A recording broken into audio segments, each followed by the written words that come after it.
Lecture 9 और 10। Page 1। Shishunaga वंश। इस वंश की स्थापना शिशुनाग के द्वारा हर्यक वंश के अंतिम शासक नागदशक की हत्या करने के बाद की गई। शिशुनाग ने मगध की राजधानी वैशाली को बनाया। शिशुनाग वंश के शासक कालाशोक या काकवर्ण के शासनकाल में दूसरी बौद्ध सभा वैशाली में आयोजित की गई। 383 बीसी दूसरी बौद्ध सभा का संरक्षण मगध के शासक कालाशोक के द्वारा दिया गया, जिसके अध्यक्ष सबकामीर को बनाया गया। कालाशोक ने मगध की स्थायी राजधानी पाटलिपुत्र को बनाया। शिशुनाग वंश का अंतिम शासक महानंदी या नंदीवर्धन था। पेज 2। नंदवंश। इस वंश की स्थापना महापद्मानंद ने की। शिशुनाग वंश के अंतिम शासक नंदीवर्धन की पाटलिपुत्र में भ्रमण करते हुए महापद्मानंद ने उसकी हत्या कर दी और नंदवंश की स्थापना की। महापद्मानंद एक गैर क्षत्रिय शासक था जिसने सभी क्षत्रियों का अंत करने का प्रण लिया। इस कारण से इसे सर्वक्षत्रांतक की उपाधि मिली।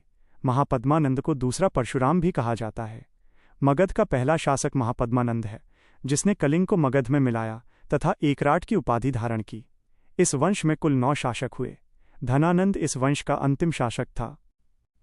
पेज 3। धनानंद के शासनकाल के दौरान मगध की प्रजा पर अधिक क्रूरता की गई।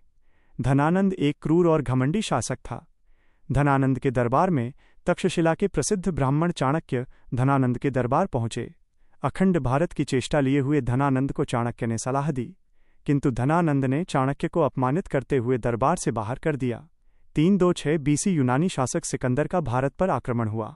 सिकंदर मुख्यतः मगध पर आक्रमण करना चाहता था, लेकिन झेलम के तट पर राजा पोरस से संघर्ष के बाद जब मगध की ओर सेना लेकर बढ़ रहा था तो सिकंदर की सेना ने व्यास नदी को पार नहीं किया। इस प्रकार सिकंदर का मगध पर आक्रमण का खतरा टल गया।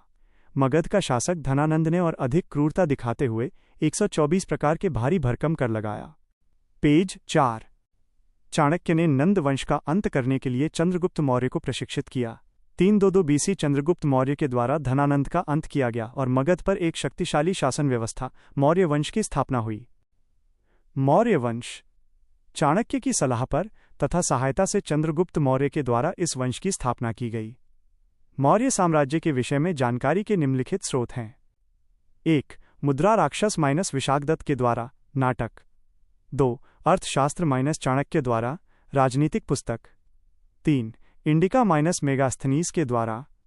चंद्रगुप्त मौर्य के नेतृत्व में मगध के साम्राज्य का खूब विस्तार हुआ। पेज 5। मगध की सीमा पूर्व में म्यांमार तक पहुंच गया। 305 बीसी यूनानी शासक सेल्यूकस निकेटर का मगध पर आक्रमण हुआ। सेल्यूकस निकेटर सिकंदर का उत्तराधिकारी था। वह सिकंदर के अधूरे ख्वाब को पूरा करना चाहता था। 305 बीसी मगध में सेल्यूकस निकेटर और चंद्रगुप्त मौर्य के बीच युद्ध हुआ। इस युद्ध में सेल्यूकस की हार हुई।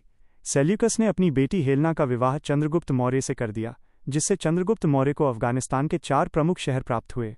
1. Area Herat. 2. Arachosia Kandahar. 3.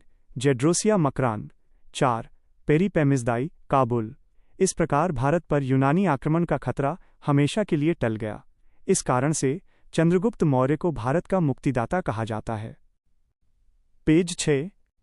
Seleucus Nicator ने मेगास्थनीज को राजदूत बनाकर मगध भेजा।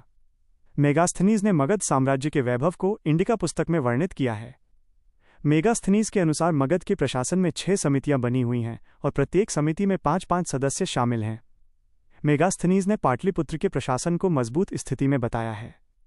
इंडिका पुस्तक में मेगास्थनीज ने भारत के 7 जातियों का वर्णन भी किया है, जिनमें दार्शनिक, वैश्य आदि प्रमुख हैं।